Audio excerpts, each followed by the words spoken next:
Green Hell, is it worth playing? Hello and welcome to this video. I'm Pixelated Quest and today we'll be playing Green Hell and figuring out if it's worth playing. Now, Green Hell is an open world survival crafting game which was released back in September 2019 by CreepyJar. So why am I playing it now? Well, you see, I played the game since 2019 on and off for a few hours per session, but what really got me back into playing the game was the fact that on December 6, 2023, the developers released an update for the game titled Fortifications. Now, this is something I was really hoping to see in this game, so naturally I was hyped when I saw this update and I just had to reinstall the game and give it another go.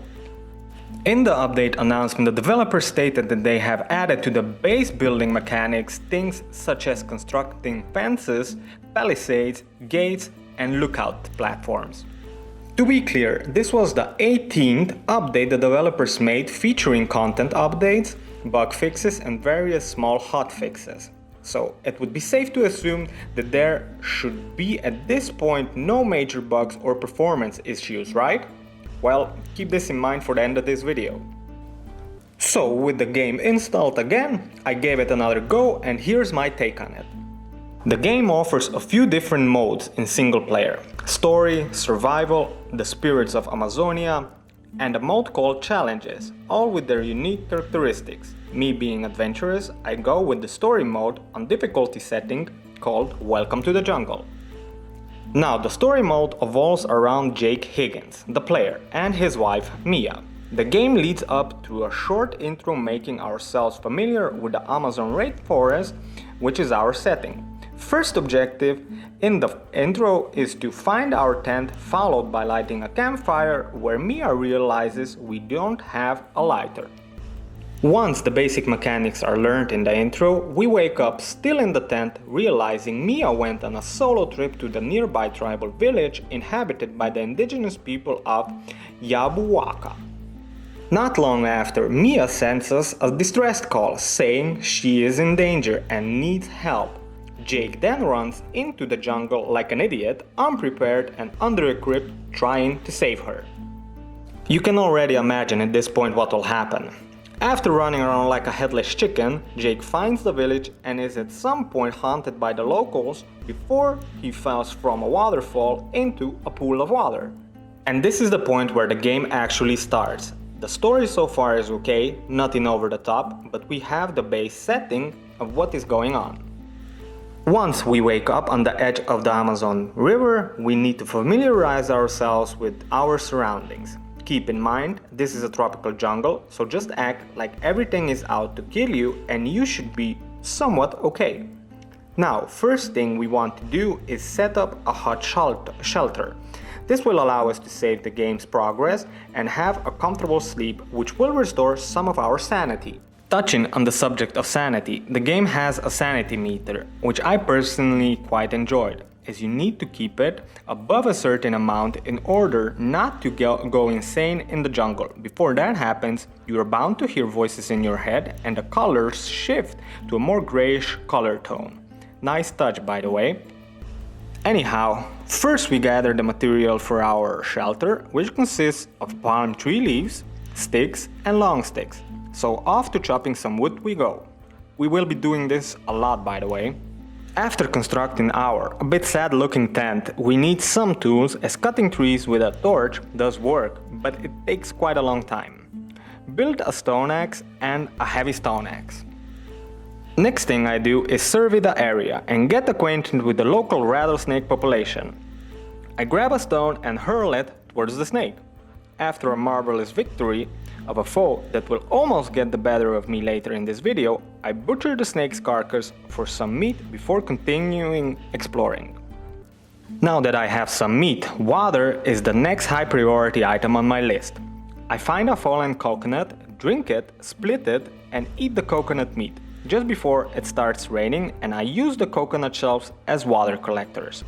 By the way, this is the only efficient way, for me at least, to collect water, besides drinking the brownish looking water from a nearby stream and ingesting a few parasites along the way.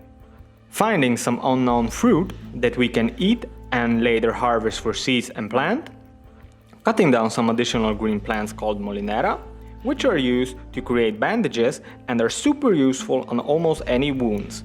Crafting the molinera leaves into bandages and using the molinera flower as a seed is also a viable option. This way you can always have them in stock. Trust me, you will need these. After a few unsuccessful attempts at trying to kill a lizard, I built a fire and cooked the meat from before. Now, I find it useful to have most of the time when I'm leaving my tent area with me a few bananas for carbs, a piece of meat for proteins and some nuts for fats. I can always track my current state if looking on the smartwatch that Mia gave me for my birthday, which features all my needs in addition to the time and a handy compass for navigation. At this point I need to stockpile on some meat, so hunting the wildlife it is, together with simply searching for dead birds on the ground. After the 100th attempt, I managed to kill the lizard from before. The very next day I set out to build small plotting boxes. Again, wood chopping.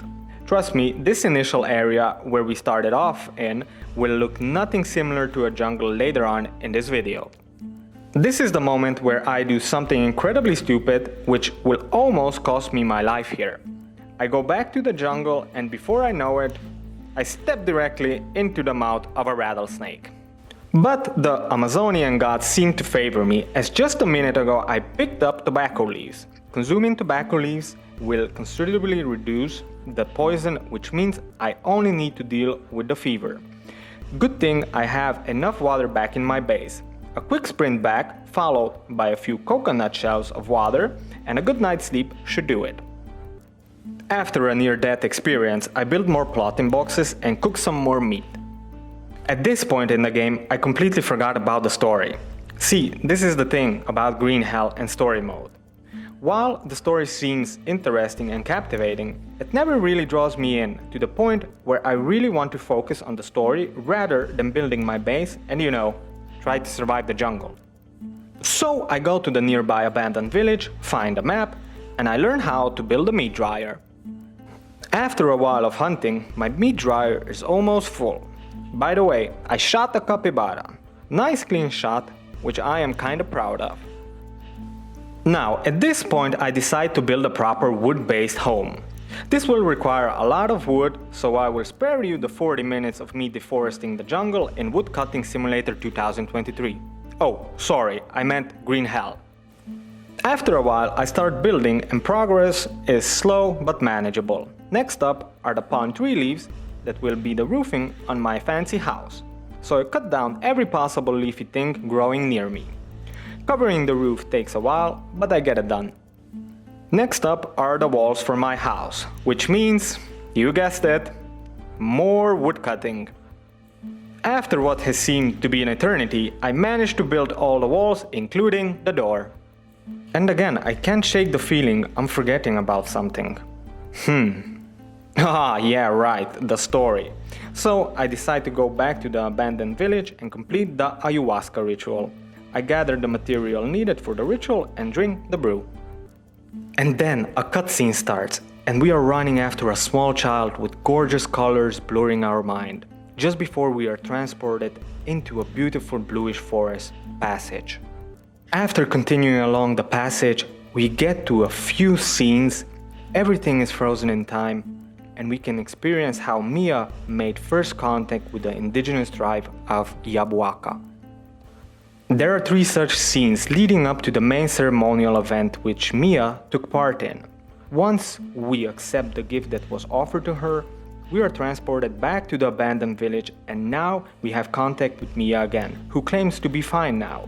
At this point, we can explore various dialogue options with her.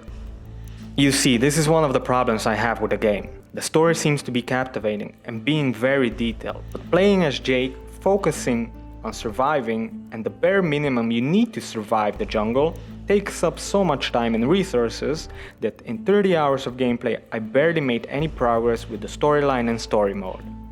For which I find the game to be a bit unbalanced in terms of prioritization of its own resources, and the developers could do definitely a better job on this front. At certain points, the game feels more like a woodcutting simulator than a survival game, given the amount and deforestation needed in order to build a working and sustainable environment for yourself. Not to mention exploring the storyline of the game, which is somewhat difficult considering everything that is happening around you and the base premises of the game being survival. The developers posted that they made 18 brand new content updates over the years to the game and addressed numerous bugs. Hence, it would be safe to assume the game is polished and there should be no performance issues. Now, do you remember at the beginning of this video I said remember this for later? Well, the thing is, I played Green Hell before and I made a lot of 3 platform frames and some 3 house frames with 3 houses on top, including an elaborate system of footbridges which seemed like a good idea at the time. Now, reloading the game is not a problem. You see, the moment you try to walk on footbridges that are not yet loaded into the game scene becomes a problem. Here is what I'm talking about. Enjoy the next few seconds. Just for clarification, this is actual in-game footage, real-time recording, no editing whatsoever. This is the mess you have to deal with if you have footbridges in the game and you just happen to reload a previous game. The game needs to render back in every single pair of footbridges on every 2 steps you take. This is something I find very disappointing, as at this pace, it took me about 15 minutes to load back in every single footbridge in the save file and get the game to run normally. Once I ran over all of the footbridges, the problem goes away, but still, for a game released in 2019 and which had 18 content updates and numerous bug fixes, I would not expect it to find such performance issues still in the game. Being what it is, Green Hell is a nice survival game that offers a real survival thrill with a few rare fear factors and a good base building mechanic which does deliver quite well until you reach a bit more complex points where you've built a dozen or so footbridges. Loading them back into the game for a later session will prove to be difficult. Above all, Green Hell feels like a game that has a bit of everything when it comes to the survival element, but is not really polished to the max, and improvements on the narrative of the game and purpose of each mode that the game offers could still be made, in my opinion. Now for some reviews. The most realistic survival game I have played. The game is a death simulator, plain and simple. I'm still trying to learn how to stay alive. It feels really unbalanced. No person needs 20 pounds of food every 6 hours, hoping for future updates to address this. Running around naked, screaming and bashing people with a stick is the best way to spend my day. Then I play Green Hell and get to do it again. Green Hell is a good game, but might still be a bit unbalanced. However, it does offer a pure survival experience. So, should you play Green Hell? Do you like running around, cutting down every tree you can find, eating spiders and avoiding snake, jaguars and hostile natives? If so, then Green Hell will surely live up to your expectations. In the words of one reviewer of Green Hell, snake bit my pee-pee. Thank you for watching this video, and if you enjoyed, please consider subscribing to my channel and leaving a like or a comment. This would help me make more such videos and grow my channel. Have a wonderful day!